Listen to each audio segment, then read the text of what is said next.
અમારી સમ્રાટ સમાચાર ચેનલ સબસ્ક્રાઇબ કરો, લાઇક કરો, કોમેન્ટ કરો અને જોતા રહો પળે પળના દરેક પ્રકારના સમાચારો।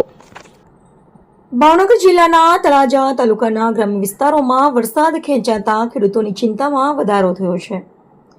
વરસાદના અભાવે કપાસ, મગફળી સહિતના પાકોમાં પાણીની જરૂરિયાત ઊભી થતા ખેડૂતો દ્વારા હવે કૂવા મારફતે સિંચાઈ શરૂ કરવામાં આવી છે। ખેડૂતો પાકને બચાવવા માટે પોતાના ખેતરોમાં કૂવાના પાણીથી પિયત કરી રહ્યા છે। ચાલુ સિઝનમાં વરસાદ સમયસર અને પૂરતો ન પડતા ખેડૂતોને વધારાનો ખર્ચ પણ ભોગવવો પડી રહ્યો છે। ખેડૂતોની આશા હવે આગામી દિવસોમાં સારા વરસાદ પર ટકેલી છે। જો સમયસર વરસાદ નહીં પડે તો કપાસ, મગફળી સહિતના પાકના ઉત્પાદન પર તેની અસર થવાની ભીતિ ખેડૂતોમાં જોવા મળી રહી છે।